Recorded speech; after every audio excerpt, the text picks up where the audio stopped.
Look closely. What do we all have in common?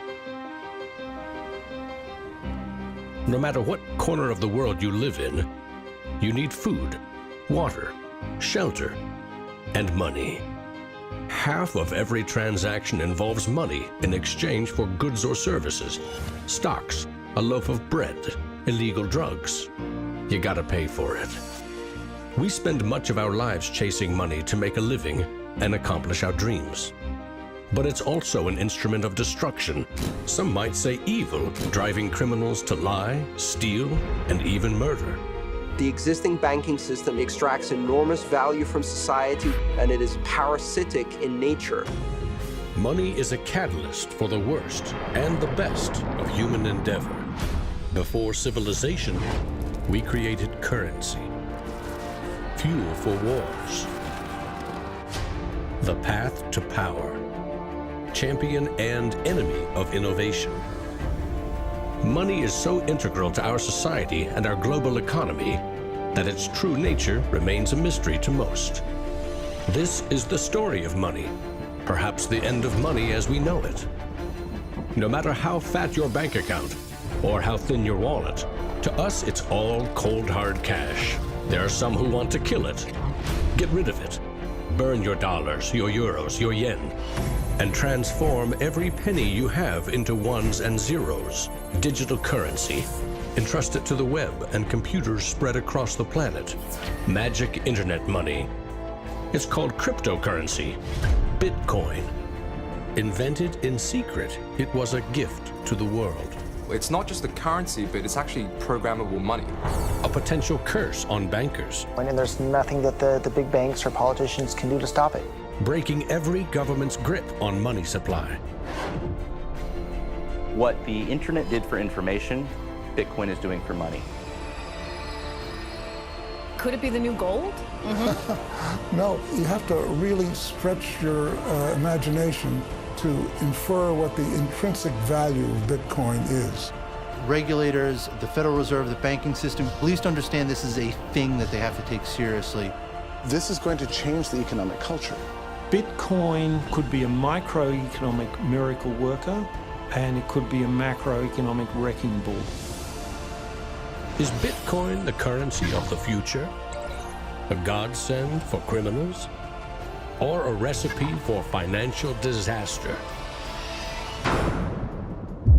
If you trust your money just as it is, we have a little story to share.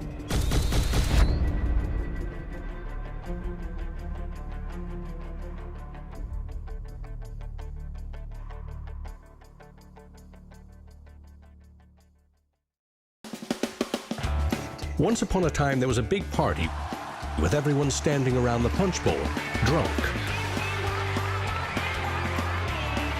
Politicians credited the strong economy to their wise decisions.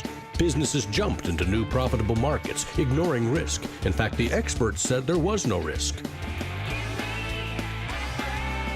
Then, troubling market data from minor countries spooked the markets. Rumors spread. More bad news rattled housing prices at the heart of the financial world. A major bank went insolvent. Investors and businesses made a run on the other banks, demanding their cash deposits. The largest financial institutions in the center of the modern world were frozen. Assets were seized. Banks foreclosed. A credit crunch threatened the entire world economy. And then, finally, the government stepped in. The largest bank bailout ever. Swift action by the head of state had saved the day. Remember that? No, you don't. It happened 2,000 years ago. Rome, 33 AD. Ground zero for the first recorded liquidity crisis and government bailout in history. The largest empire the world had ever seen was brought to its knees by a banking disaster. Emperor Tiberius used money from the national treasury to bail out the country's troubled banks and companies. History may not repeat itself, but it certainly rhymes. Badly. People in power and their money have always been at the very center of it.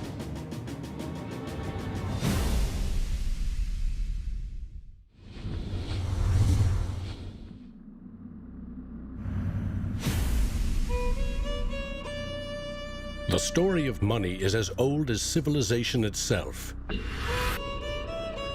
When we lived in small tribes, keeping track of debt was easy. You owed somebody a load of firewood. A neighbor owed you a piece of meat. Credits and debits were kept in your head, a mental ledger. Currency is a language that allows us to express transactional value between people. It's technology that's older than the wheel. It's as old as fire. When humans wanted to trade outside their tribe or village, they needed something everyone could agree had value, something scalable. Enter commodity monies. There were many kinds, but each had to embody the same 5 characteristics. A commodity money is relatively scarce, easily recognizable, can be cut into smaller pieces. You can substitute one piece for another of equal value, and you can carry it around without too much trouble. In ancient Rome, it was salt. The Aztecs used cacao beans. It was whale teeth on Fiji, yak dung in Tibet, shells in Africa and China. Grains, metal, ivory, rare stones, leather, fish. If it had the 5 characteristics of commodity money, someone probably used it as currency. And then you ask, what value do these currencies have? If you go into a primary school, you'll see children exchanging rubber bands and Tamagotchi and Pokemon cards and baseball cards and sweets and candy and any other form of currency. People invent currency when they have no other currency. And now they're going to invent digital currencies. But commodities that aren't durable are a lousy store of value. A bad cacao crop or a huge new salt discovery can throw your currency and economy into turmoil. A more stable system was needed. About 2,500 years ago, the first metal coins were minted in China and in what is now Turkey. These coins shared the same 5 characteristics with commodity money, but were also very durable. In some cases, coins are the only thing left of entire civilizations. Money does not originate with governments.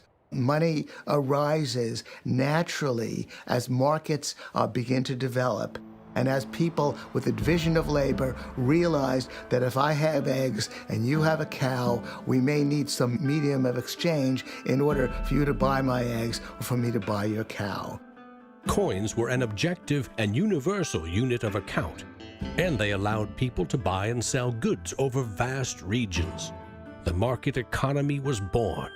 Coins worked, but only if people trusted that the king or emperor who issued them wasn't cheating on the metal content. Using coins also meant that an authority now controlled the supply of your currency. Money and political power were inextricably linked, centralized. Minting coins in a steady and predictable manner allowed economic growth and stability. The Wushu coin in China retained its value for 500 years. In Constantinople, the solidus lasted for 700 years. But in those times, the coins didn't have the milled, this sort of milled edge. They were flat, and what used to happen was as coins were passing from people to people, people would cut little bits off. And in fact, in some of the taxation that the kings would do would actually be take 1/8 of the coin off. Taxes built castles and financed military campaigns, expensive hobbies. Soon, royal mints were substituting cheaper metals for silver and gold. This is called debasement, and Europe's kings made a habit of it. The currency of France was debased every 20 months for 200 years. If no one can trust the gold or silver content of your coins, how can you trade with other countries? International merchants found a solution. They recognized that one person's debt has value. It can be traded or transferred. When those IOUs came from reputable sources, they could be used as a form of money, paper money. This money was not based on hard commodities or metal, but instead on someone's promise to pay. Merchant families like the Medici in 15th century Florence acted as clearinghouses for these IOUs. It worked like this. an English trader ordered a shipment of Italian cloth from the Medici for 100 gold coins. His promise to pay the Medici was put on paper. Meanwhile, the Medici owed 100 gold coins to another trading partner for delivery of wine from France. The parties didn't go to the expense of transporting and exchanging gold coins. Instead, the paper was transferred. Everyone agreed that the paper had value, 100 gold coins, but only because everyone trusted the Medici as solvent middlemen. They had created a paper money machine. Within a few generations, they rose from low crime to high finance. Their great wealth helped fuel the Italian Renaissance and elevated the family to levels of enormous political power. The power to marry into royal families and get elected as popes. The ties binding money to power, politics, and influence now ran through church and state. Merchants had proven that creating paper currency could be wildly profitable. Goldsmiths wanted in on the action. Imagine it like this. If the goldsmith had seen over a period of time that some of the coins he was storing for people were gathering dust, the people who owned them don't need them right now. So what if I go and lend them out into the community and I charge them interest on this loan? So he starts out lending some of these gold coins, and then later he realizes actually people don't even want the gold coins, they just want the piece of paper that says the gold coins are in the bank and with the goldsmith. So I can now make a loan with these pieces of paper, and whatever I write on a piece of paper, as long as people trust me, they'll trust the paper. And effectively the goldsmiths and the early day bankers, they had literally acquired the power to print money. More and more private paper money from merchants and banks circulated and began to rival the crown's coins. The power inherent in controlling and issuing money began slipping away from the rulers. They couldn't tax or debase this new kind of money, but they had bigger ambitions than ever with trading posts, colonies, and empires that now stretched across the globe. For centuries, European countries would take turns building massive fleets and waging war on each other to rule the world.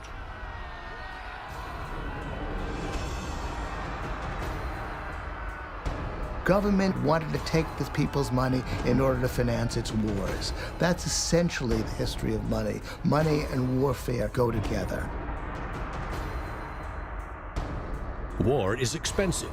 1 year's income taxes simply aren't enough. Kings and queens had to borrow money against future taxes. They needed a groundbreaking financial innovation: government bonds. The loans came from rich merchant families and goldsmiths, who by now had become powerful financiers and bankers. Sovereign debt and deficit spending had been born.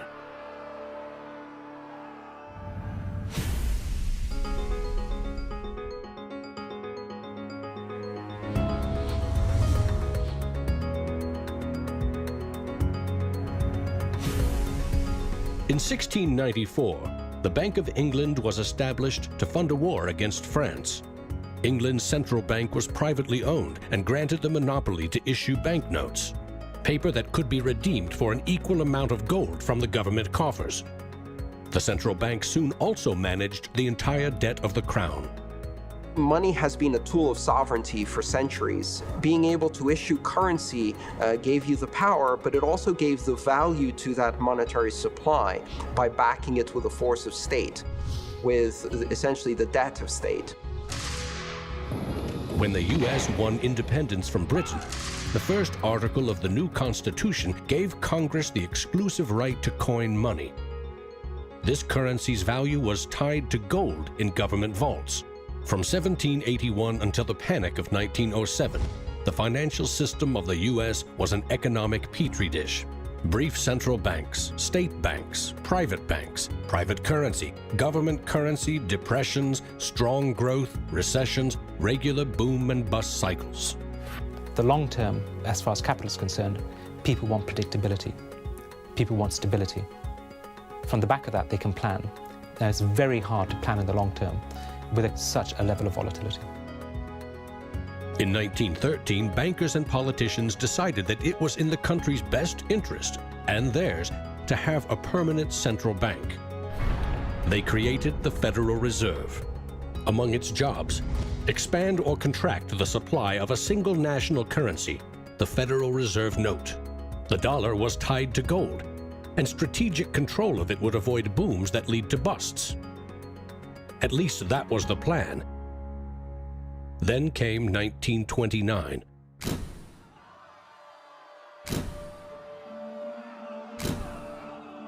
The Great Depression would have a profound effect on monetary policy worldwide. I shall ask the Congress for the one remaining instrument to meet the crisis: broad executive power. Soon, the Fed had printed nearly all the money it legally could to pump life back into the economy. It needed gold to fire up the mint. So in 1933, President Roosevelt issued a controversial executive order, forcing all U.S. citizens to sell their gold to the Federal Reserve at a fixed price, or go to prison. The Fed offered far more cash to foreign governments for their gold. Many jumped at the offer. Gold flowed in, and dollars spread across the globe.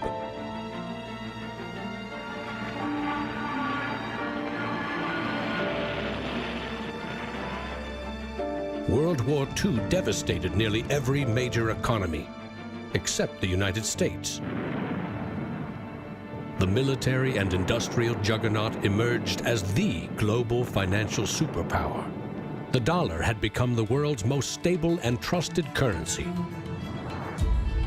Other countries pegged their currency to the dollar, which could still be redeemed for gold. In fact, the U.S. owned more than half of the world's gold reserves. In the next few decades, more dollars flowed to foreign countries. Governments began debasing their coins with cheaper metals and printing more of their own currency than they had in gold. The bond between precious metals and paper currency was cracking. This is a 1966 50-cent piece. It was the last coin in regular circulation in Australia to contain silver, and it contains 80% silver. So in 1966, this was 50 cents. Nowadays, it's $8 roughly in silver alone. By 1966, foreign nations had had enough of the U.S. collecting gold and printing cash. And they had more value in dollars than the U.S. had bullion in its vaults. They demanded gold in return for their paper dollars. Arguments about the value of the dollar versus their currency ensued. In 1971, President Nixon settled the matter. He severed United States currency from the gold standard. I have directed Secretary Connally to suspend temporarily the convertibility of the dollar into gold or other reserve assets, except in amounts and conditions determined to be in the interest of monetary stability and in the best interest of the United States. Never again could anyone legally demand U.S. government gold in exchange for paper dollars. For better or worse, the dollar was now backed solely by the full faith and credit of the United States government. The wealthiest nation the world had ever known would bet its future on a single word: trust. People have this mythology of money that is based on very little fact. And one of the nice things about Bitcoin is that it forces people to start to ask questions about the fundamentals of money. Bitcoin is an attempt to adopt the advanced computerized system that we have, the internet, to resurrecting what money used to be all about.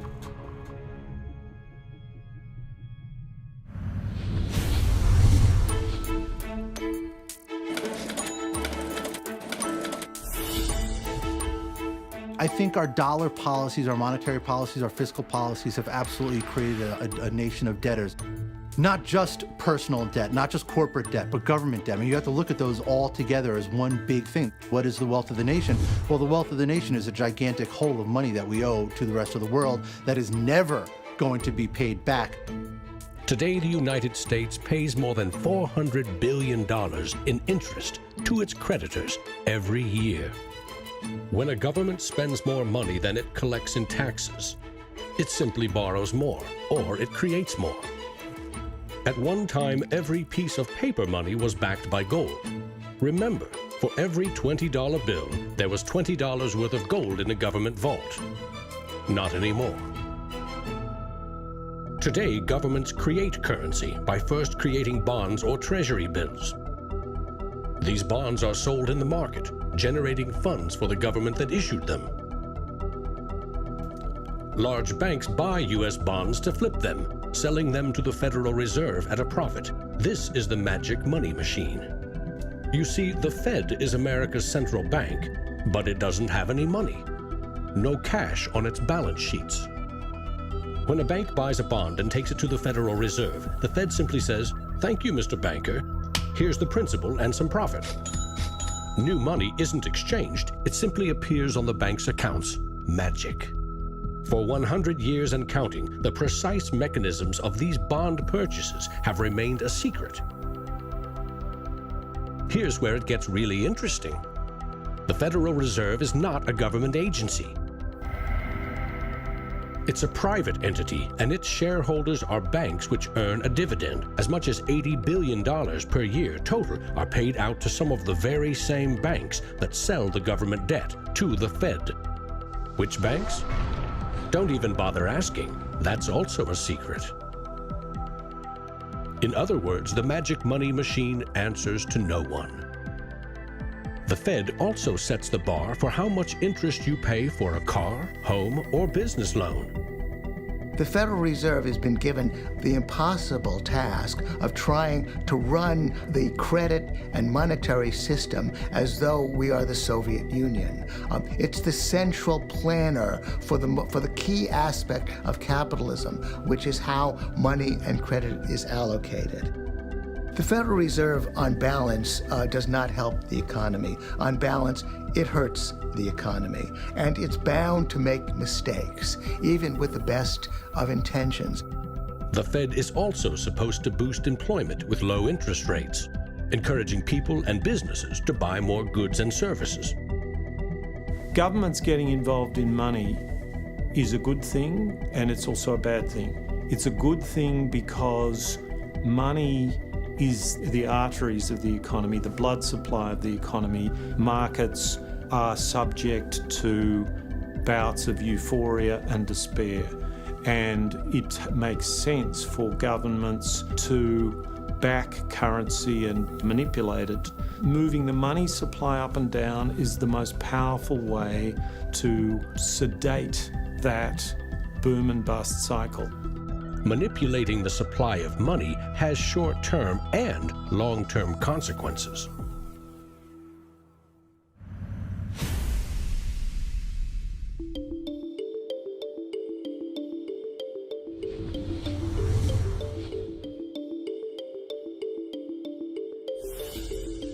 Central banks aim to create new money carefully, strategically, and very, very slowly. Releasing more money into the economy causes prices to rise, ideally by 2% every year. That's supposed to foster economic growth. But 2% inflation means the buying power of one cash dollar in your pocket today will be 98 cents next year, and less nearly every year to come. Since 1913, when the Federal Reserve took over the United States dollar, we've seen that the United States dollar has decreased in value 98%. Inflation is a far higher tax because on your income you pay it just once. If inflation is 2%, you're paying a 2% tax on your net worth every single year, your net worth held in currency. So, what does that mean? If you earned $1 in 1913, you could buy 16 loaves of bread. Today, $1 barely buys you one. That's not a quaint notion of how cheap things used to be. It's proof that the value of your cash is slowly withering away.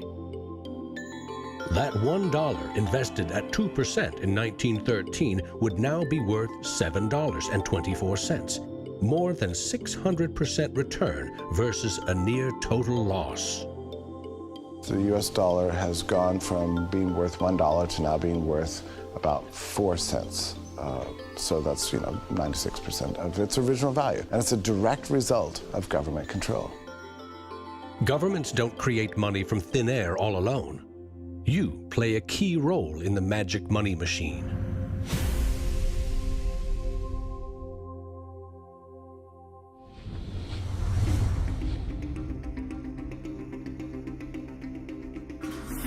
It's not really the central banks that are the problem. I mean, they're part of the problem, but the real problem is that we've given the power to create money to the same banks that caused the financial crisis. We put our paychecks and savings into a bank account and draw from it as we need it. The banks are custodians of our money. Right? Wrong. It is now the property of the bank on their balance sheets. They can do just about anything they want with it. For example, create new money. Here's how. Your bank account shows $100, but the bank only holds $3 and loans $97 to Bob to buy something. In the bank's computers, you still have $100 in your account, but Bob now has $97 of new virtual money in his account. Just digits on a computer screen. There's no cash, no gold, or anything else backing up the new numbers in Bob's account. Just his promise to pay it back. This is new money created as debt. When those $97 are spent, say in a shop, the shop owner deposits into another bank, and it is lent out again, and again, and again. And each of these people have numbers in their accounts showing that they own this money. So your original $100 has multiplied. Now there are over $3,300 in the system. This process of loaning out far more money than a bank actually has as cash on hand is called fractional reserve banking. In the UK, 97% of the money that exists is just numbers in a computer system, and those numbers are created by the banks. Banks earn untold billions in interest every year by creating and lending virtual money. What's more, banks don't even need your deposit to create new money. If they consider someone credit-worthy for a loan, they can put new magic money into his or her account and start charging interest. So reporters talk about Bitcoin as though it's the first digital currency. But actually we use digital currency every time you make a transaction through internet banking or through your bank card. Actually, it's not even just digital currency, it's digital currency that is created by the banks, essentially out of nothing. In other words, all new money is debt. This is the part of money creation that isn't taught in economics class. Money in paychecks, bank accounts, 401ks, that loan to Bob, credit card debt, your home loan, all began life as virtual money created by the banks. The entire system is based on trust. Trust in the bank's solvency. Trust in the debtor's ability to repay their debt. If all bank customers demanded just 3% of their deposits right now in cash, this run on the banks would reveal the truth. Almost none of that paper currency you think is in your bank account exists. It never did.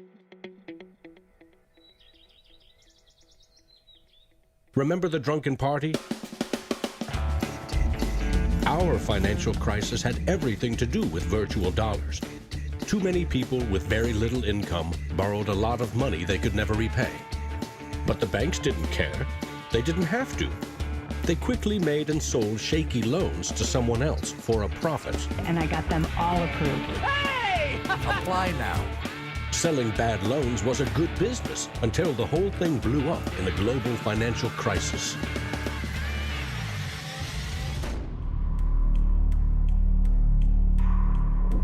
The magic money machine destroyed 30 million real jobs. The United States alone lost $16 trillion in household wealth, and the banks foreclosed on more than 1 million homes.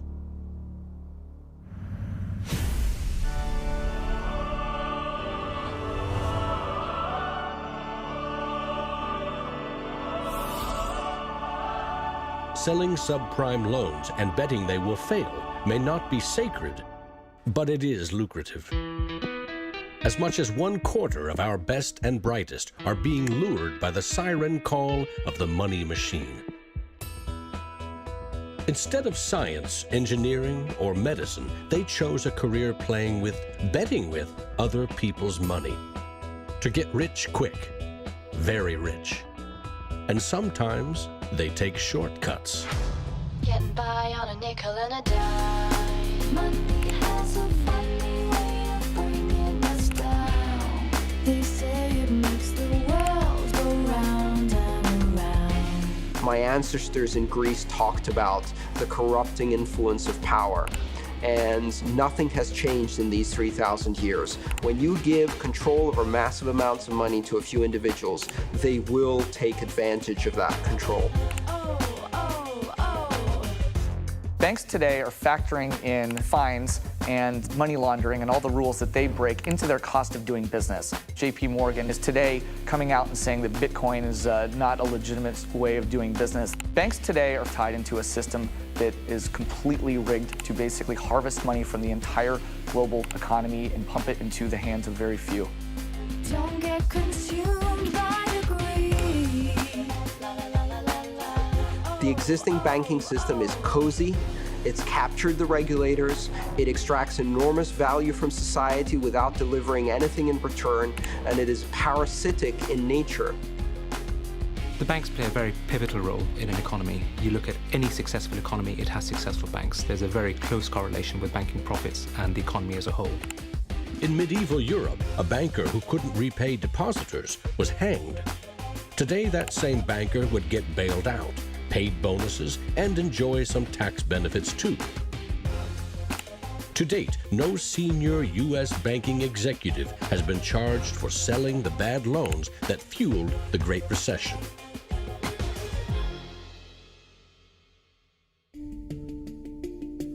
In December 2014, just 6 years after the last banking crisis brought the world to its knees, a congressman snuck a last-minute provision written by Citigroup into a crucial funding bill. The provision allows the largest U.S. banks to once again make risky derivatives bets with bank deposits. But no need to worry. If the banks implode again, lost deposits must be paid back by U.S. taxpayers.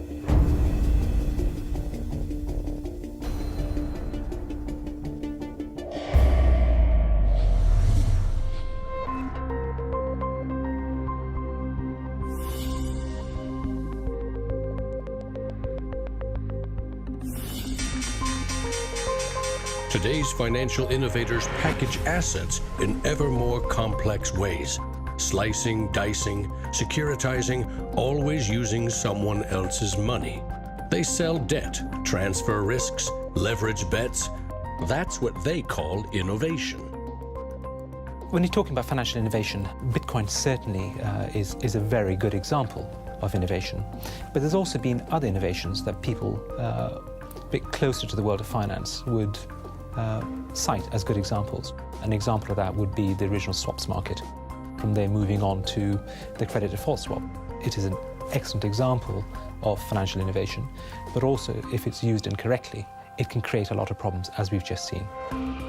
History teaches that the most revolutionary and disruptive innovation nearly always comes from the fringe, not from corporate cubicles. True innovators see the world differently. They see the big picture, creating new products and entire systems that lead to new industries. Steve Jobs called them the square cogs in round holes. It's unsurprising that new innovations always come from a niche group of early adopters because it is inherently very hard for many people to realize the benefits of new technologies. In 2011, most Bitcoin community people were either people from the technology space, the geeks and hackers, or people from the traditional financial industry. There are even some bankers and hedge fund traders using Bitcoinica at that time as well, which was really surprising to me. A radical new idea is often met with skepticism, ridicule, even hostility from those who stand to lose the most from its success. Case in point, the automobile. In the late 19th century, Carl Benz and others built the first cars, contraptions that could threaten the stagecoach and railroad industries. These self-propelled vehicles, or road trains, would certainly scare horses, injure people, and damage roads. Cars, the railroad barons said, were just too dangerous. And to protect us, they used their power to pass a law in 1865. It required every automobile in England to observe a 4-mile-per-hour speed limit and to be operated by a crew of 3, a driver, an engineer, and a flagman. This heroic flagman walked in front of the car to warn fellow citizens of the coming danger. The railroad tycoons, the lawmakers, the self-appointed gatekeepers used regulation to stifle innovation. But they didn't invent the flagman. He's been around for a long time. For centuries, very few could read. Books were copied by hand. The people in control, political and religious leaders, wanted to keep it that way, and they greeted Johann Gutenberg's printing press with licensing laws, publishing bans, taxes. In some parts of the world, printing was a crime punishable by death. After all, they were just protecting us from dangerous ideas. Before the printing press, there were an estimated 30,000 books in all of Europe. 50 years later, there were 10 million. As Gutenberg's invention flourished, the Dark Ages withered. Progress couldn't be stopped. But the flagman never stops trying. His masters set him loose on each of these innovations because they threatened someone's profits, someone's control. But remember, this is a story about money. What if a technological innovation allowed anyone in the world to be their own bank? To create a currency free from taxes and banking fees?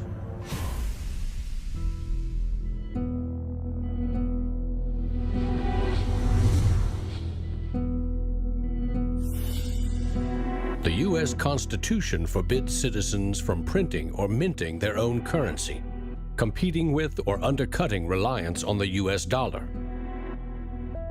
In 1998, Bernard von Nothaus decided to test the resolve of the federal government. The Liberty Dollar was available in gold, silver, platinum, and copper.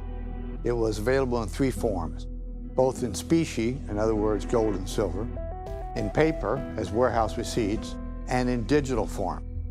Obviously, the government didn't like it. They arrested me and convicted me of counterfeiting, fraud, and conspiracy, and I'm currently awaiting 22 years sentence in federal prison.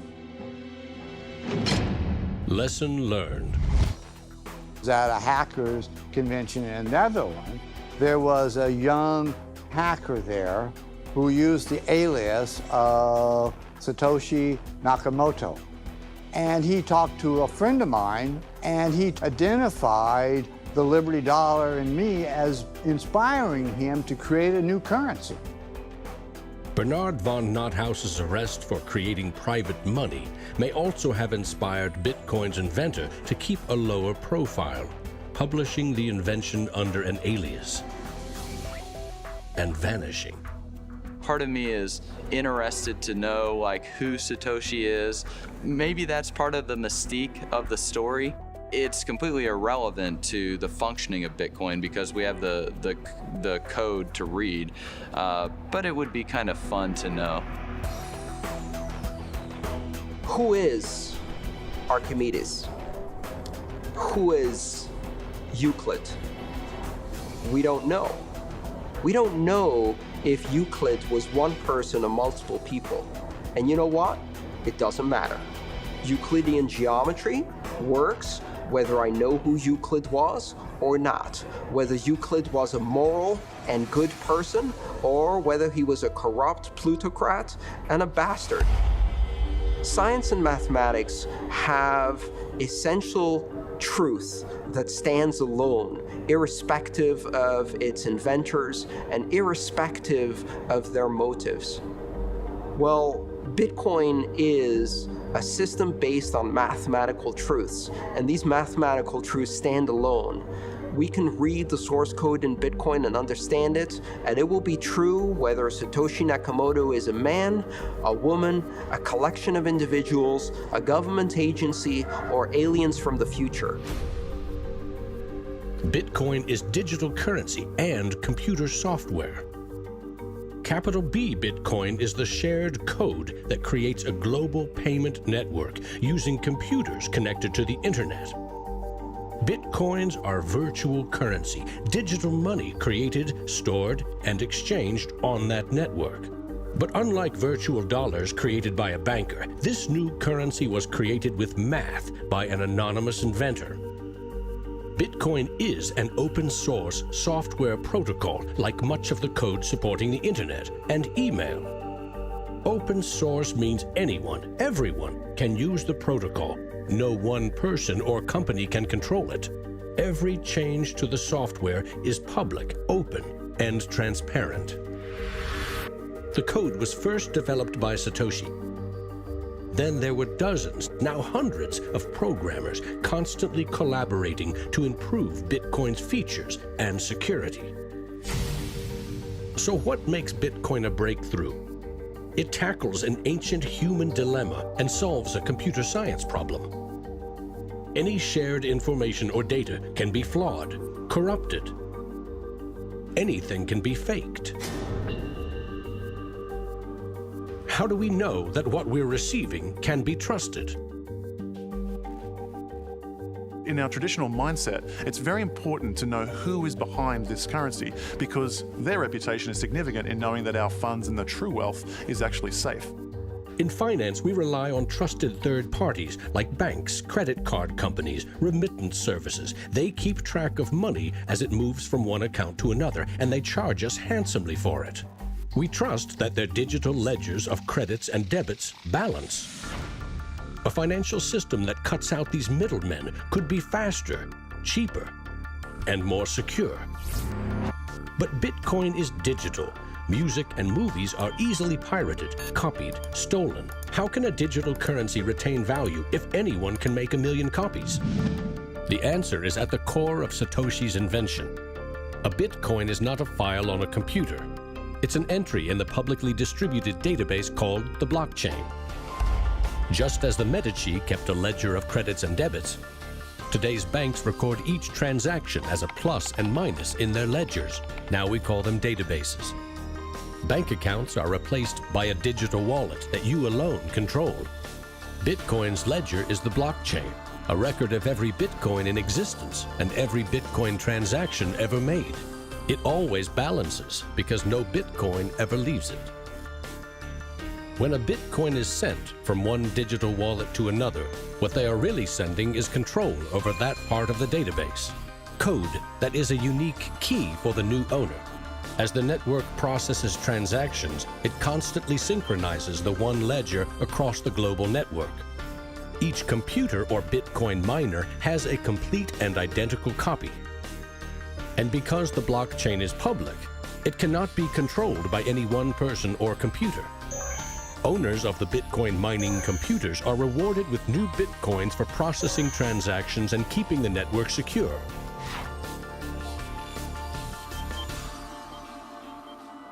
In other words, the Bitcoin network replaces banks and bankers. Today, the combined computing power of this global network is greater than the 500 biggest supercomputers combined, times 10,000. And because every transaction is verified and recorded by the network, a Bitcoin cannot be forged. Digital currency cannot be debased with cheap metals or printed by the billion at will.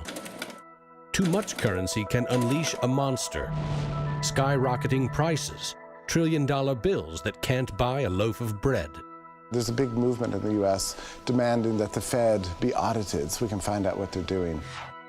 Nobody really knows how many dollars are in existence, for example. Ben Bernanke created several trillions of dollars over the last several years, but nobody really knows where they landed. At any time, for any reason, the central banks can print as much money as they want. They call it fancy things like quantitative easing. And when they do that, it makes the dollars or euros or yen that you and I have worth less. So if the world starts using Bitcoin as their currency, It can't be controlled by central bankers or politicians. Remember, central banks create money to boost the economy and try to pull it back out before inflation heats up. But no one knows how much magic money global banks are creating to boost their profits with questionable loans. Bitcoin is completely the opposite. It's totally transparent. You know exactly how many exist. The computer code behind Bitcoin has a built-in brake pedal, cutting the creation of Bitcoins in half every 4 years. This ensures a transparent, controlled scarcity and ultimately limits the total number of Bitcoins to 21 million. No lobbyist, no politician, no banker can create more or change the mathematical rules dictating their creation. Advancing accountability. And that's one of the things I think is most exciting about Bitcoin and the technology behind it, is not so much that it will supplant the dollar or that it will supplant government itself, but that all of a sudden there's a competitor to government, and that government itself now needs to look over its shoulder more than it did. This new digital currency can be purchased online with a credit card or in person with cash. And it has the 5 key characteristics of money. But is it a store of value? Is it stable, or will it diminish over time, like a commodity rendered useless, or a crop that fails? The ultimate power of a cryptocurrency is unleashed by mainstream adoption and an ever-growing volume of transactions. With Bitcoin, the currency has been created much more slowly than other currencies. And the effect of that has been to turn it into what is essentially a speculative asset. If you ask a lot of Bitcoin enthusiasts whether they're spending the currency, they're not. They're sitting on it and waiting for the price to go up. It isn't a currency if you don't use it to pay people. The point is, the average person is quite happy to walk into a bar and hand over, a $5 note in order to get a drink. So you've got to realize that most people are happy with the money system they have. If most people are happy with cash, they're in love with plastic. In the US, 2/3 of in-person sales are done with debit or credit cards. That plastic is a 60-year-old technology, created by a middleman, never designed for the internet. Each transaction requires personal data, like your name and address. Credit card databases are regularly hacked, with fraudulent purchases charged to your account. Criminals buy and sell stolen credit cards by the thousands in dark corners of the internet. In some parts of London, 1/3 of all online credit card transactions are fraudulent. Card issuers don't hold you responsible for fraud, but protection comes with a price. 2 to 4% in fees. That's $50 billion a year. The issue with credit cards from a merchant's perspective is there's a lot of risk. If they take a credit card, there might be a chargeback, there might be fraudulent purchases. In fact, there's hundreds of billions of dollars every year in fraudulent purchases.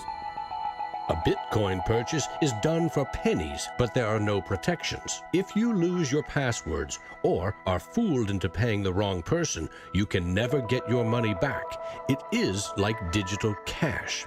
For a seller, this means no chargeback risks. For an e-commerce company like Expedia or Overstock, cutting credit card fees can double their profit margin. You could not miss the point more effectively than by thinking of Bitcoin as a currency and payment network that will make shopping easier for the first world. Bitcoin is about everything else, everywhere else.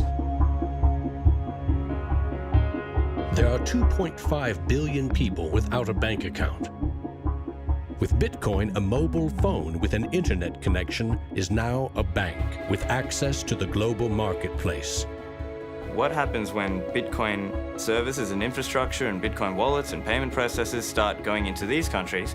These people will be able to gain benefits from trade where they could not previously. These people will be able to send money home, international remittance, which is one of the major pain points of the current financial system. Here, if I send $100, with banks it's going to cost me 20%, Western Union is going to cost 10%, other options that are competing with Western Union is still going to be about 5%. And if you are sending to really remote areas, it's going to be anywhere between 15 and 30%.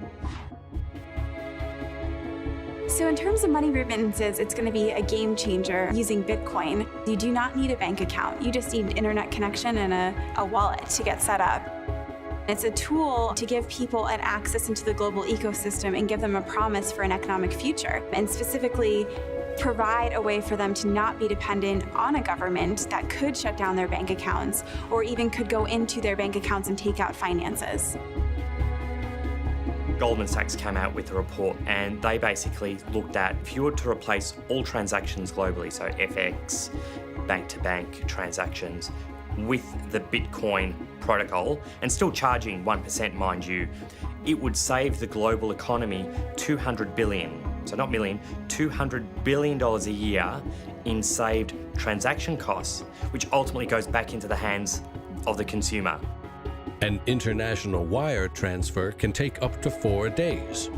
Yet the internet allows us to instantly and globally share text, pictures, videos, anything digital.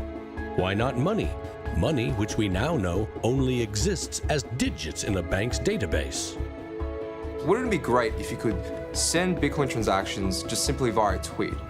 For example, you would say at the end of money, $1 worth of Bitcoin. And so we built just that. All you have to do is hashtag it with TipperCoin, press send, and our Twitter bot will process the transactions, notify you, and give you a link. And this will allow you to either withdraw your Bitcoins or send it to someone else. With Bitcoin, you can send $1 or $1 million worth of value anywhere in the world. You can do it for free, or you pay the Bitcoin network fee, which is still just around a penny. And there's nothing that the big banks or politicians can do to stop it. A cryptocurrency that can only be created and transferred with computer networks may be the next step of the digital revolution. The rise of machines, self-driving cars, drones, robots that rely less and less on humans. What I often think is that the future of Bitcoin or digital currency from a broader perspective is really about machine-to-machine payments. So by the time you have an unmanned taxi driving you around New York and then going to power up at an unmanned power station or going to get repairs at an unmanned auto shop, you'll see the machine-to-machine payments done with some sort of digital currency.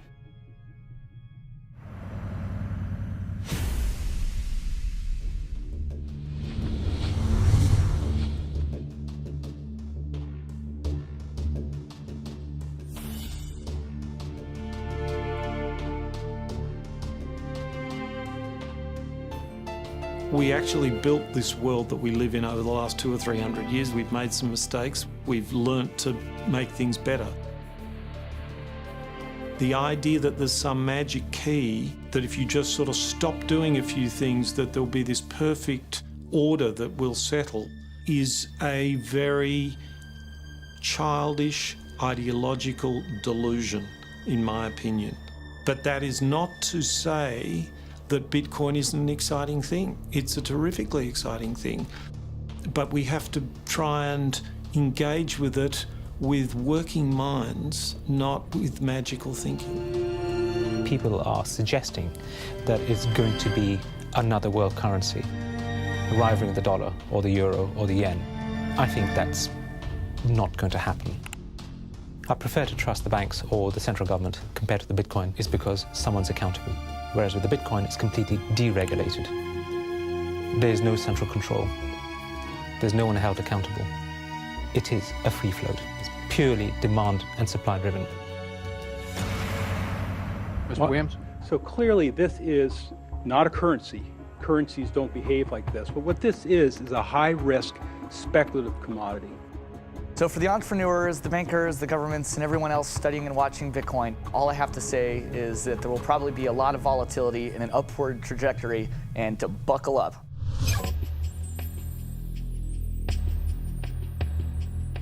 Criminals, scam artists, bad actors are drawn to any kind of money like a moth to a flame. Silk Road was a marketplace that was online. It existed in the underground web. Now, this marketplace allowed people to sell things that were illegal to governments.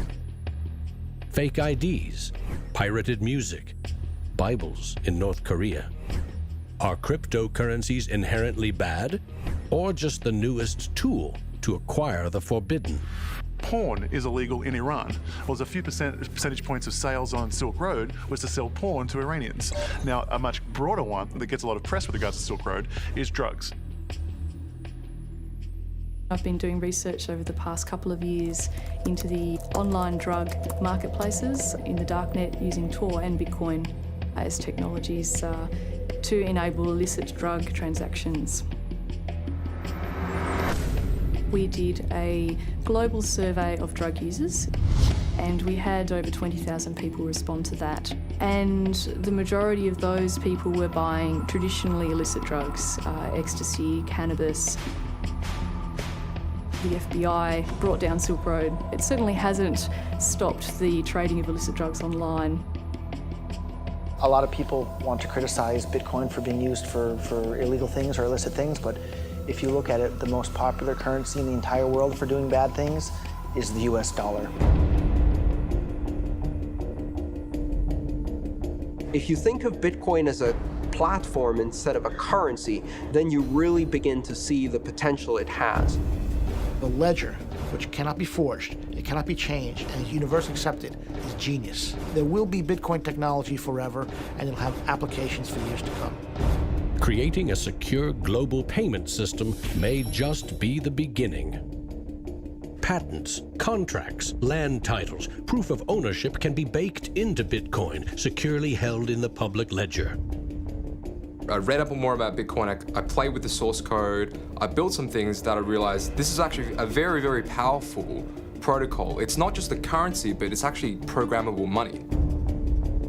The digital age has fundamentally changed the world. We have embraced digitized music, film, medical records, communications, the internet. The free exchange of information and currency can fuel revolutions, help in a disaster. But our money is shackled to the 20th century, manipulated by governments and banks. The champions of Bitcoin ask us to imagine payments without a middleman, investments without a broker, loans without a bank, insurance without an underwriter, charity without a trustee, escrow without an agent, betting without a bookie, record keeping without an accountant, global, secure, nearly instant, and free. Is it fantasy or the future of money and commerce?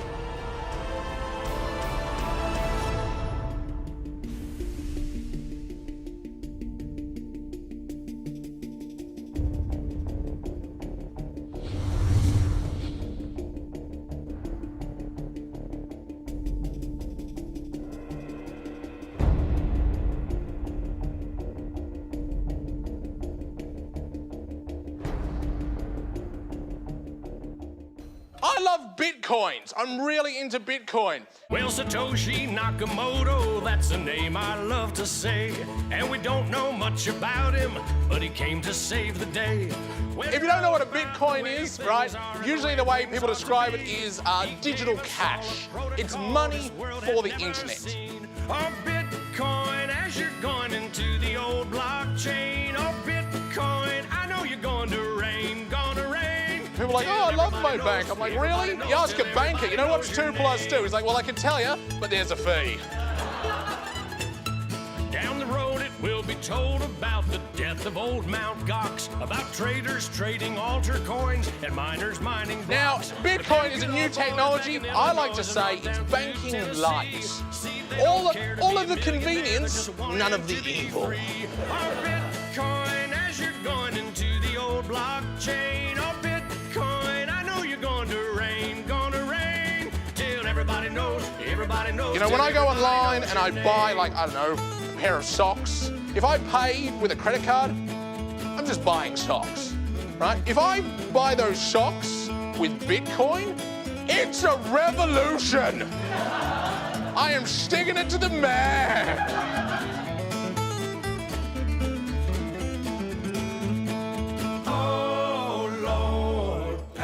Me some more. There's always people who are not ready to get into the new technology. You know, like when the internet came out, there was people going, nah, I don't think this is going to be popular.